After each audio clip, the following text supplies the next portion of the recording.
Salut, c'est Edith, j'ai quête acceptée pour le défi RPG-ED. Je suis rendue au jour 20, puis les suivants, dans le fond, il y en a plusieurs qui tournent autour des mécaniques de jeu.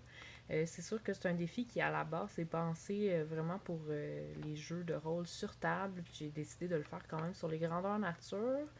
Donc, à place de vous dire quels jeux mécaniques de dés sont les plus intéressants, puis tout ça, ben, je vais vous faire dans le fond, je voulais vous parler des règles de grandeur nature, là, un petit peu mes petits coups de cœur, puis ce que j'aime moins dans les systèmes de jeu que j'ai vus dernièrement, dans les dernières années, puis de façon plus large. C'est sûr qu'à la base, ce qui est difficile dans construire un système de règles de grandeur nature, c'est qu'il y a comme un équilibre à faire puis à atteindre entre un système de jeu simple, qui est facile à jouer, qui va être accessible, puis qui va aussi permettre d'un autre côté ben, une évolution de personnage qui va être intéressante. Moi, j'aime beaucoup les jeux qui ont de la magie, fait que c'est sûr qu'à quelque part, il faut qu'elle soit encadrée, fait que c'est difficile aussi d'atteindre un juste milieu entre. Tu sais, j'ai vu des post-apos qui ont 10 pages, 20 pages, puis j'ai vu des systèmes de règles de grandeur nature là, qui ont plus que 100 pages avec des annexes, et ça finit plus. Fait que, essayez toujours de vraiment simplifier autant que possible, tout en restant quand même intéressant. Je suis consciente que c'est pas toujours facile à atteindre comme organisateur de grandeur de jeu. Euh, Là, je voulais vraiment souligner le livre de règles que j'ai beaucoup aimé. Ben, deux livres de règles que j'ai vus dernièrement, que j'ai beaucoup aimé. C'est premièrement celui de Alfheim, je vous en ai parlé dernièrement, qui a seulement 63 pages, euh, puis qui a quand même de la magie intéressante, des races comme des fées, des elfes, des nains, des fées démoniaques. Là. Je me souviens plus par terre de toutes les races, mais qu'il y a quand même beaucoup de fantastique dedans, mais que c'est possible. Il y a vraiment juste 63 pages avec les annexes, puis les sorts sont simples, le système de jeu est quand même assez simple dans l'ensemble, puis construire sa première fiche de personnage, c'est vraiment simple. Un autre aussi qui nous a surpris, c'est celui de JN Le Royaume, où ce que dans le fond, construire ton bonhomme au départ, c'est quand même assez simple aussi, puisque tu commences avec une fiche, en tout cas si on a bien compris, tu commences avec une fiche où ce que tu n'as pas de compétences et toutes les compétences que tu apprends sont en jeu. Lui aussi a très peu de pages, encore moins que le grandeur nature Alfheim. Fait que dans le fond, c'est quand même assez simple comme grandeur nature pour les règles puis tout ça. Ce qui, moi, m'a moins interpellé, c'est que oui, il y a de la magie, mais on la voit qui est vraiment au niveau. C'est pas du fantastique. C'est pas. Tu sais, c'est un peu plus surnaturel, ce qu'on peut porter comme magie aux sorcières. Il y a comme une touche beaucoup plus réaliste et historique que Alfheim, où c'est complètement des créatures fantastiques puis des fées. Là. Mais ça, c'est chacun ses goûts. Tu sais, mon chum, il aimait vraiment ça, qu'il n'y ait pas de magie dedans, ou si peu. Fait que ça dépend vraiment. Il y a toutes sortes de grandeur nature, puis il y a toutes sortes de systèmes de règles qui vont avec, dans toutes sortes d'univers. Je vais vraiment plus vous parler de médiéval fantastique, parce que moi, c'est ça qui me fait triper. Qu'est-ce que tu veux? J'aime ça, les créatures fantastiques. Euh, Ouais, ce que j'ai noté, premièrement, toutes les règles qui dépendent d'un animateur. Essayez de simplifier ça au plus possible. C'est vraiment plate quand t'as une compétence, puis faut tout le temps que tu ailles la faire valider avec un animateur. J'ai vu des systèmes d'apothicaire ou de parce qu'à chaque fois que tu crées une potion, il faut que tu ailles à l'autre bout du terrain pour avoir l'étiquette qui va dessus ta fiole pour la faire approuver. C'est vraiment, je trouve personnellement, des moments qui brisent le jeu puis qui font que, tu sais, à quelque part est créé, mais là, vu qu'il faut que tu ailles à l'autre bout du terrain, c'est pas tout le monde non plus qui a la même mobilité, ben je trouve que ça fait vraiment que c'est peu fluide. J'ai vu des GN aussi où à peu près toutes les compétences que tu pouvais faire, fallait toujours que tu passes par un animateur pour aller la faire approuver, valider. Ben, personnellement, j'aime beaucoup jouer en GN avec les autres joueurs sans avoir toujours besoin de courir après un animateur. Aussi, les animateurs, ils ont tellement de choses à faire que je trouve ça dommage que, à quelque part, ça bouffe leur temps là, de faire ça pour tous leurs joueurs. Fait que je pense que les règles gagnent beaucoup à avoir moins besoin des animateurs, puis à faire plus confiance aux joueurs. Tu sais, à quelque part, tu l'as fait ou tu l'as pas fait, ta potion, c'est toi que tu pénalises là, si tu inventes que tu as fait des choses que tu pas faites. Il y aura tout le temps du monde pour tricher, mais je pense que les bons GN, les gens ils ont le goût d'avoir du fun, puis de faire les compétences qu'ils peuvent faire, puis il faut faire confiance aux gens pour qu'ils alimentent le plaisir comme tout le monde.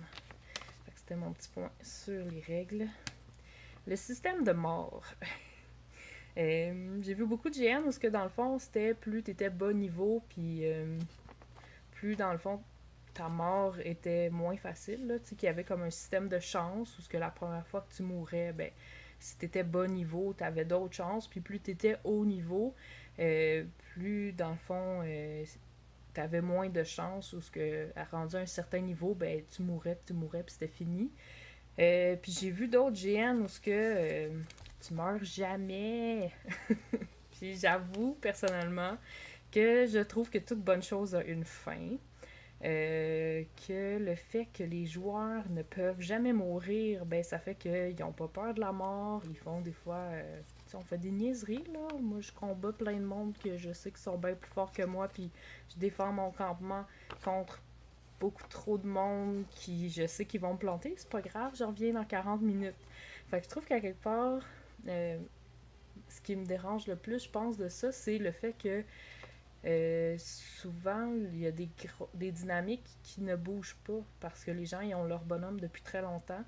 Ils ont forgé des alliances des fois ou ils sont mis copains-copains avec des gens qui on devraient pas parce qu'ils n'ont pas les races puis les alliances, tu sais, ils devraient être des ennemis, mais là, à force de jouer ensemble, ils sont devenus des amis. Puis en tout cas, je trouve que ça change le jeu, le fait qu'à un moment donné, ça se renouvelle pas les personnages, ça finit par être essoufflé un peu. On a fait le tour de ce qu'un personnage peut faire, puis ça continue quand même parce qu'on peut pas mourir.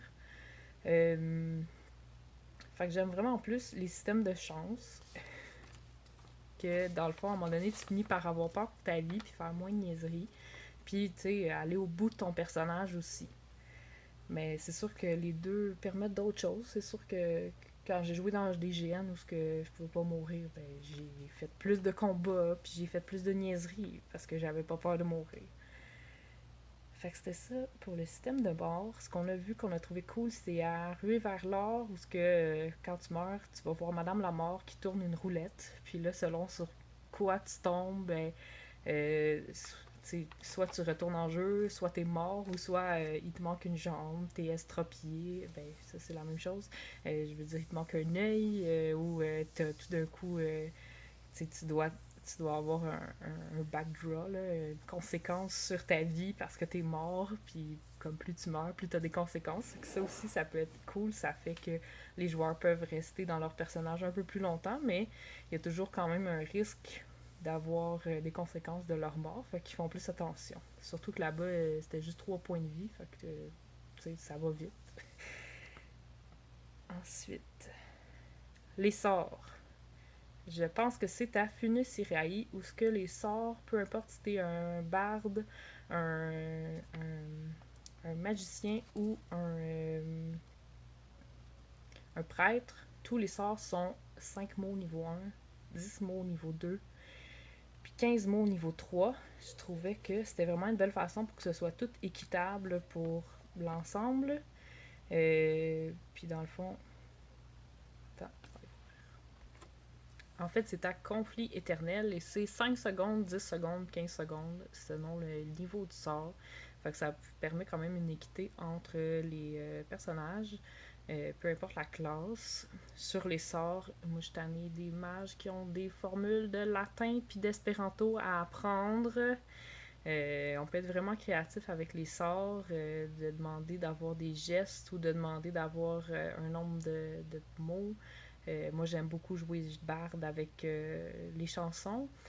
Si vous avez écouté mon vidéo précédente sur les chansons, en même temps, vous pouvez vous servir de la musique puis des chansons pour compter votre temps en sachant que telle chanson elle a 5, 10 ou 15 secondes ou 1 minute selon les scénarios, selon où ce que vous jouez, là, il y a différents temps de cast. Vous pouvez vérifier quelle chanson, combien de temps ça vous prend pour dire telle chose, puis comme ça, vous le savez tout le temps que caster ça, ça prend 15 secondes, puis c'est fait. Vous n'avez pas besoin de regarder votre monde tout le long.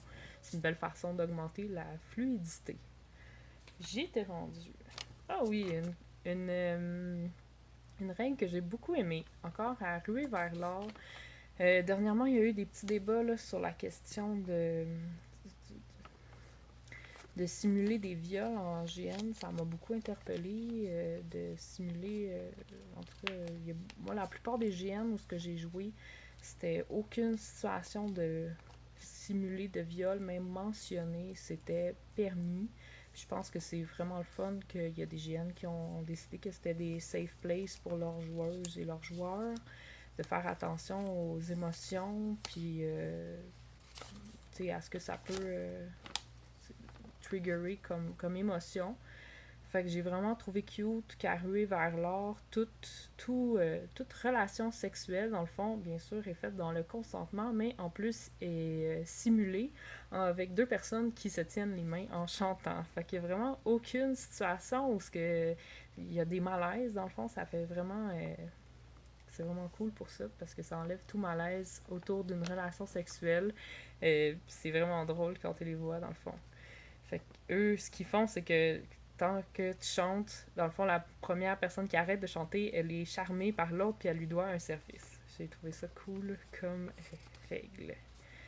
Une autre règle que j'ai beaucoup aimée, c'est ta praxis, où il y avait une compétence qui s'appelait, je pense, historique, qui te permettait que quand tu avais écrit un background, tu pouvais prendre une compétence niveau 1 dans n'importe où dans le livre de règles, même si c'était pas ta compétence dans ta classe.